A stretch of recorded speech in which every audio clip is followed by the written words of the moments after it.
Sir, അടുത്ത ചോദ്യം എന്ന് പറയുന്നത് ടാക്സി വാഹനങ്ങൾക്ക് കേരളത്തിനകത്തു മാത്രമേ പെർമിറ്റ് ഉള്ളൂ.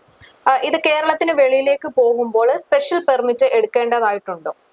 ടാക്സി വാഹനങ്ങളുടെ പെർമിറ്റ് കേരളത്തിനകത്ത് ഓടാനുള്ള പെർമിറ്റാണ് അതിന് 5 വർഷത്തേക്ക് നൽകുന്നത്. എന്നാൽ അത്തരം വാഹനങ്ങൾക്ക് ചില പ്രത്യേക ഓട്ടം കണ്ട് കേരളത്തിന് പുറത്തേക്ക് പോകുകയാണെന്നുണ്ടെങ്കിൽ നിലവിലെ സംവിധാന പ്രകാരം ഓൺലൈനായിട്ട് തന്നെ അദ്ദേഹത്തിന് സ്പെഷ്യൽ പെർമിറ്റിന് അപ്ലൈ ചെയ്യാൻ സാധിക്കും. ഡോക്യുമെന്റ്സ് എല്ലാം കറണ്ട് ആണെന്നുള്ളത് സിസ്റ്റത്തിൽ തന്നെ അവൈലബിൾ ആണ്. അതുകൊണ്ട് ഓൺലൈനായിട്ട് അദ്ദേഹത്തിന് പോകുന്ന ആൾക്കാരുടെ ലിസ്റ്റ്, അവരുടെ പേര്, വയസ്സ്, അതൊക്കെ ഓൺലൈനായിട്ട് എൻട്രി ചെയ്തുകൊണ്ട് ഓൺലൈനായി തന്നെ അതിൻ്റെ ഫീസ് അടച്ചു കഴിഞ്ഞാൽ പ്രിന്റ് നമുക്ക് പെർമിറ്റ് എത്ര 1 മാസത്തേക്കോ 3 മാസത്തേക്കോ അവരുടെ ജേണി അനുസരിച്ച് നമുക്ക് അതിന് പെർമിറ്റ് ലഭിക്കുന്നതാണ്. ഓൺലൈനായിട്ട് തന്നെ അത് അപ്ലൈ ചെയ്തെടുക്കാവുന്നതാണ്. ഇനി അല്ലെന്നുണ്ടെങ്കിൽ പോകുന്ന നമ്മുടെ ബോർഡർ ചെക്ക് പോസ്റ്റുകളിൽ, നമ്മുടെ കേരളത്തിൻ്റെ ബോർഡർ ചെക്ക് പോസ്റ്റുകളിൽ ഇങ്ങനെ ഓൺലൈനായിട്ട് കിട്ടിയില്ലെന്നുണ്ടെങ്കിൽ അവിടെ വേണമെങ്കിലും അവർക്ക് പോയിട്ട് പെർമിറ്റ് അപ്ലൈ ചെയ്തിട്ട് ഏതെങ്കിലും ഓൺലൈൻ സംവിധാനം തയ്യാറിലാവുകയാണെന്നുണ്ടെങ്കിൽ നിലവിൽ ചെക്ക് പോസ്റ്റ് വഴിയും അവർക്ക് പെർമിറ്റ് എടുത്തുകൊണ്ട് പോകാൻ പറ്റും.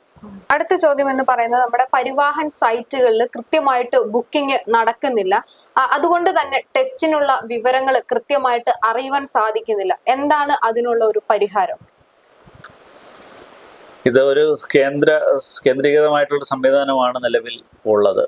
അപ്പോൾ ഈ പരിവാഹൻ ലൈസൻസ് സംബന്ധമായിട്ടുള്ള സേവനങ്ങൾ സാരഥി സർവീസസും RC സംബന്ധമായിട്ടുള്ളത് പരിവാഹൻ എന്നുള്ള സൈറ്റുമാണ് കിട്ടുന്നത്. ഇപ്പോൾ സെൻട്രലൈസ് സംവിധാനം ആയതുകൊണ്ട് പലപ്പോഴും ഇതിന് എന്തെങ്കിലും അപ്ഡേഷൻ വരുമ്പോഴത്തേക്ക് ആ സമയത്ത് സൈറ്റ് വർക്ക് ചെയ്യാത്ത ഒരു പ്രശ്നം പബ്ലിക് അനുഭവിക്കുന്നുണ്ട്. അത് നമ്മുടെ ഓഫീസിൽ നമുക്ക് ആ സമയത്ത് പലപ്പോഴും ഇത് സംബന്ധിച്ചിട്ടുള്ള സേവനങ്ങൾ നമുക്ക് ചെയ്യാൻ പറ്റാത്ത സാഹചര്യമുണ്ട്. അത് ഇങ്ങനെയുള്ള എന്തെങ്കിലും കാര്യങ്ങൾ ഉണ്ടെങ്കിൽ പലപ്പോഴും ഈ സൈറ്റിൽ നേരത്തെ തന്നെ അവർ അതിൻ്റെ ഒരു വാണിംഗ് കൊടുത്തിരിക്കും, ഇത്ര സമയം മുതൽ ഇത്ര സമയം വരെ ഇത് വർക്ക് ചെയ്യത്തില്ല എന്നുള്ള വാണിംഗ് അല്ല, ഇത് മെസ്സേജസ് അതിനകത്ത് വരുന്നുണ്ട് പബ്ലിക്കിനടുത്ത്. എന്നാൽ ഇത് കൂടുതലായിട്ട് വരുമ്പോഴും അല്ലെങ്കിൽ ഡീറ്റെയിൽ ആയിട്ടൊക്കെ ചിലപ്പോൾ പ്രശ്നങ്ങളൊക്കെ ഇടയ്ക്കൊക്കെ ഉണ്ടായിട്ട് സൈറ്റ് പൂർണ്ണമായിട്ടും തകരാറിലാവുന്ന സംവിധാനങ്ങൾ ഉണ്ടാകുന്നുണ്ട്. അത് നമുക്ക് അതിനകത്ത് കൂടുതലായിട്ട് ഒന്നും ചെയ്യാൻ പറ്റുകയില്ല. അത് NIC ആണ് അത് ഓപ്പറേറ്റ് ചെയ്യുന്നത്. അപ്പോൾ അവർക്ക് അതിനുള്ള പ്രശ്നങ്ങളും അവർ കഴിവതും പെട്ടെന്ന് അവർ പരിഹരിക്കാനുള്ള ശ്രമങ്ങൾ നടത്തുന്നുണ്ട്. എന്നാൽ പലതവണ ഇതുപോലെ തന്നെ ലേണേഴ്സ് ടെസ്റ്റിനൊക്കെ ഉള്ള ഡേറ്റ എടുത്ത ശേഷം അവർക്ക് ടൈമിന് വരുമ്പോഴായിരിക്കും ചിലപ്പോൾ സിസ്റ്റം സെർവർ വർക്ക് ചെയ്യാതെയും അല്ലെങ്കിൽ സിസ്റ്റം പലപ്പോഴും അവർക്ക് തിരിച്ചു പോകേണ്ട സാഹചര്യം വരുന്നുണ്ട്. അത് ഇങ്ങനെയുള്ള കാര്യങ്ങൾ ഈസി ആകുന്നതിൻ്റെ ഭാഗമായിട്ട് ഇങ്ങനെയുള്ള ചില ഡ്രോബാക്സും അതിനുണ്ട്. അത് അവർ തന്നെ പരിഹരിച്ചാലേ പറ്റുകയുള്ളൂ. നമുക്ക് അതിലൊന്നും ചെയ്യാൻ പറ്റാത്ത സാഹചര്യമാണുള്ളത്.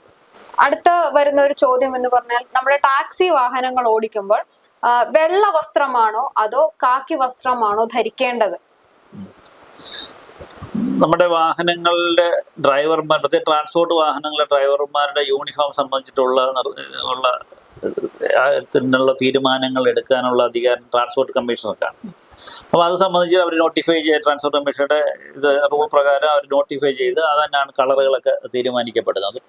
ടാക്സി വാഹനങ്ങൾക്ക്, എല്ലാ ട്രാൻസ്പോർട്ട് വാഹനങ്ങൾക്കും പൊതുവായിട്ടുള്ള യൂണിഫോം എന്ന് പറയുന്നത് കാക്കി പാൻറ്റും കാക്കി ഉടുപ്പും തന്നെയാണ്. എന്നാൽ ആൾ ഇന്ത്യ ടൂറിസ്റ്റ് പെർമിറ്റ് വാഹനങ്ങൾക്ക് വെള്ള യൂണിഫോമാണ്. വൈറ്റ് പാൻസ്, വൈറ്റ് ഉടുപ്പ്, വെള്ളത്തൊപ്പി. അത് ഓൾ ഇന്ത്യ ടൂറിസ്റ്റ് വെഹിക്കിൾസിന് മാത്രമാണുള്ളത്. മുമ്പ് ഓൾ ഇന്ത്യ ടൂറിസ്റ്റ് ടാക്സികൾ ഒരുപാട് ഉണ്ടായിരുന്നു. അത്തരം വാഹനങ്ങൾക്ക് വെള്ളയും മറ്റുള്ള എല്ലാ ട്രാൻസ്പോർട്ട് വാഹനങ്ങൾക്കും കാക്കി യൂണിഫോമാണ്. പിന്നെ ഇടയ്ക്ക് വെച്ച് KSRTC യൂണിഫോമൊക്കെ ബ്ലൂ കളറൊക്കെ ഇടയ്ക്ക് ചേഞ്ച് ചെയ്തിരുന്നു. ഇപ്പോൾ വീണ്ടും അത് തിരിച്ച് കാക്കിയിലേക്ക് തന്നെ മാറിയിട്ടുണ്ട്. നമ്മുടെ സ്വിഫ്റ്റ് ബസിന്റെയും യൂണിഫോമിൽ ഡ്രൈവർമാരുടെ യൂണിഫോമിലും വ്യത്യാസമുണ്ടോ? അതെ, അതെല്ലാം KSRTCയുടെ നിർദ്ദേശപ്രകാരം ട്രാൻസ്പോർട്ട് കമ്മീഷണർ അതനുസരിച്ച് അവരുടെ റിക്വസ്റ്റ് പ്രകാരം ചേഞ്ച് ചെയ്യാനുള്ള അധികാരം ട്രാൻസ്പോർട്ട് കമ്മീഷണർക്കാണ്. അതനുസരിച്ച് നോട്ടിഫിക്കേഷൻ വന്നു കഴിഞ്ഞാൽ അതായിരിക്കും യൂണിഫോം. അപ്പോൾ നിങ്ങളുടെ ചോദ്യങ്ങൾക്കൊക്കെ ഉള്ള മറുപടിയുമായിട്ടായിരുന്നു അദ്ദേഹം ഇന്ന് എത്തിയത്. ഇനി ഈ വീഡിയോ കണ്ടതിന് ശേഷം നിങ്ങൾക്ക് വരുന്ന ചോദ്യങ്ങൾ ഞങ്ങളുടെ ഈ വീഡിയോയുടെ താഴെ കമന്റായി രേഖപ്പെടുത്താവുന്നതാണ്. തീർച്ചയായിട്ടും ഇതിനുള്ള മറുപടിയുമായി ഞങ്ങൾ വീണ്ടും എത്തുന്നതാണ്.